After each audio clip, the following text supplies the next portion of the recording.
I'm Jenna, the Magnolia, and I have two boys, Jackson and Isaiah, and those are the Mud Pies. So today I'm going to show you how to take corn and put it in the freezer. So we're going to do freezer corn. So we went to the garden, we've picked our corn. You want your corn to be full. You want the silks on the end to be good and brown. You can see this is a smaller ear. We've got most of the big ears done already. So let me show you how to shuck it. So go ahead and start peeling it. Pull it down. Look at these beautiful ears of corn. All these kernels. It's going to be so good this winter. Get all the silks off. You want all the hair gone, because this hair is going to get stuck in between your teeth when you are eating your corn. So all the silks off. Sometimes it's helpful if you have a brush. You can brush these silks out. I just use my hands.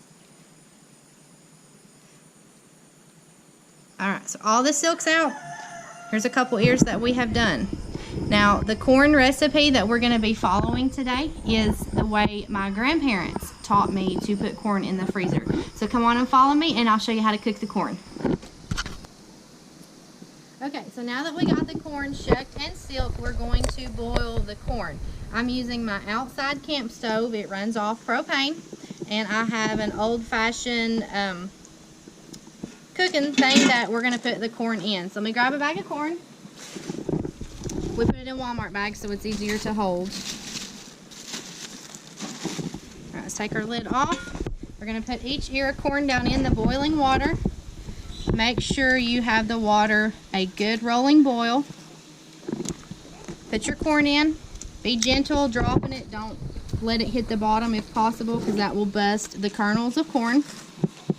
Once you get all of your corn in, you're going to want to bring it back to a rolling boil, and you are going to boil it for 3 minutes. Let's get all this corn in.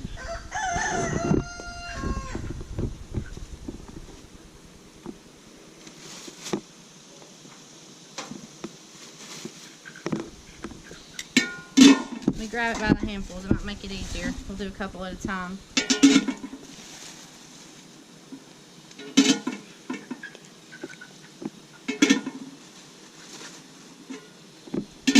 It's not going to fill our pan up completely, but you don't want to fill it up all the way, because then it won't cook evenly. Okay, so we've got our corn in. Once this water starts a rolling boil, then we'll start our timer, and again, we're only going to boil it for 3 minutes. Once it boils for 3 minutes, you're going to take it back out, and you're going to put it in cold water. We've got some already over here that's cooling. You want it to cool to touch. It's scalding hot when it comes out of the water. Put it in ice cold water, then put it into a second cold water bath, okay? Alright, once this is cool to touch, we're going to go upstairs and I'll show you how to cut it off the cob. Okay, so we've got the corn cooked. We cooled it in our water bath. Now it's cool to touch. We are going to set it on our counter, standing up. Very important that you stand it up. Let any excess water drain off of it. I'll always put a clean bath towel on my counter. It just helps absorb the moisture. Stand them all up. And then this is where we'll grab our corn to cut it off the cob at. Always make sure you have a clean towel, clean counters. Cleanliness is very important when you are preserving any kind of food, because if you have any kind of pathogens, your food will spoil, okay? So we're going to let this cool just a little bit longer, and then we're going to cut it off the cob. Okay, so now we're ready to cut our corn off the cob. It's cool to touch, and I always do it in my sink, because corn makes a really big mess as you cut the kernels. The juices splatter, and it's very sugary, so it makes everything sticky. So I try to keep the mess in my sink. You can see that I use a big bowl. I take another bowl, I turn it upside down in my bowl. That gives me an easier place to lay my corn. I use a corn cutter, okay? And you're just going to start, and you're just going to glide down the kernel of corn, just like that. Don't push really hard, because then you will get into the cob, and we only want to cut off the kernels. Okay, so just like this, cut. So growing up, many summers, I would help my mom and my grandmother do corn. This is always how we did corn. Papa would go to the corn patch early in the morning and he would pick up, I don't know, it was a truckload of corn. And we would sit all day and we would shuck and silk the corn, and me and Mom and Nanny would work in the kitchen. Nanny and Papa cooked the corn outside, but Mom always cooked it inside because she did not have an outside cook stove. Once you're done cutting the kernels, scrape it, okay? Scrape it. You want to get all that juice out. You want your cob to look like this. Yeah, looks like a coon ate it. So let's keep going. We would put up hundreds of bags of corn every year. I grew up with 2 brothers, so we always did a big garden because it helped save on money because we would grow our own food. Alright, we're cutting all this off. Sometimes you have to put coon traps out in your fields just in case the coons will get them. That's right. Got Jackson on the video camera here, and he says that sometimes you have to catch coons if they get into your corn patch. And if I'm not mistaken, my grandparents taught, no, my great-grandparents taught my grandparents how to do the corn this way, so it's kind of been passed down from the family. Some people cut the corn off the cob, then cook it, then freeze it, but this is the way we've always done it because it seems to have a better flavor. So just keep working on your corn, keep cutting.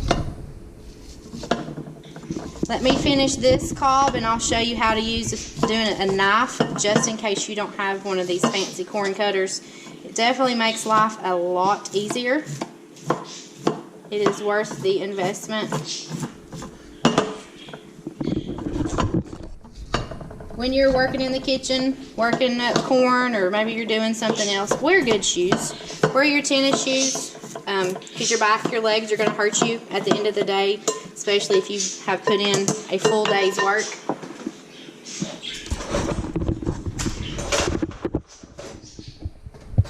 That's what it looks like whenever it's off the When it's cut up, it looks like this, and you can take some of these big pieces and just break them so it's smaller, okay? So maybe you don't have a corn cutter, you need to use a knife. So let me show you how to do it with a knife. Hold your knife, careful with your fingers, and you're just going to kind of saw down. Okay, and again, don't push too hard because you don't want to go into the cob. Using a knife takes a little while longer. It's not quite as fast. You always want to have a good, sharp knife. Sometimes it leaves bigger strips. Yep. Okay. Then take the back of your knife, the dull one, and do like I did with the corn cutter. And be sure you get all that juice. Alright, so I'm going to go ahead and show you how to bag it up. I'm going to take my bowl out of the center, clean it off. Okay, and you can see how much corn, and we've done 5 cobs. Let me rinse my hands off, and I'm going to get a measuring cup, and we will put it into bags, okay?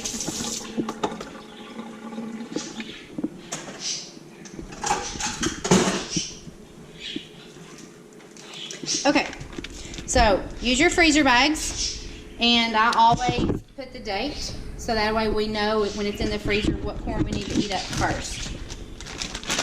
How much you put in your bag is dependent on the size of your family. I usually do about 2 cups, and that's for a family of 4. 1 cup, 2 cups, okay?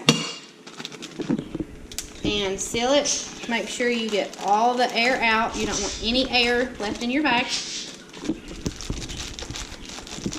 And then I try to flatten it up. And then I'll stack them up and we'll carry them down to the freezer.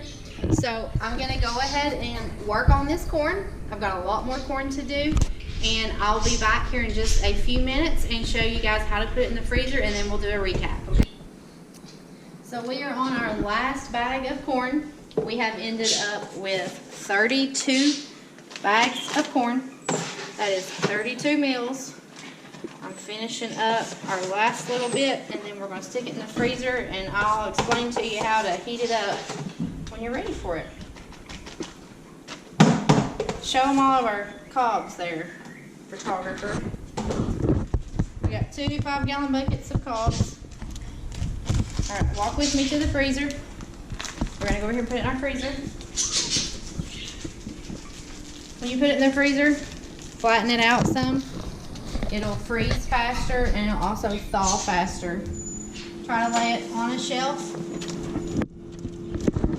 Get the air out of the bag, lay it in the shelf, and then close the freezer. I have all the corn downstairs in the deep freezer. So when you are ready to heat the corn up this winter for a meal, take it out of the freezer. You can thaw it in the sink. I usually thaw mine in the microwave for a couple minutes. Once it's thawed out, I dump it in a bowl and add butter, salt, and sugar to taste, and cook it for a few minutes until it's done, and then enjoy it. So I hope you liked Mud Pies and Magnolias' very first YouTube video. So make sure you like, subscribe, and what? Ring the notification bell. Ring that notification bell if you liked it. We've got some more videos in the work, and we'll see you soon.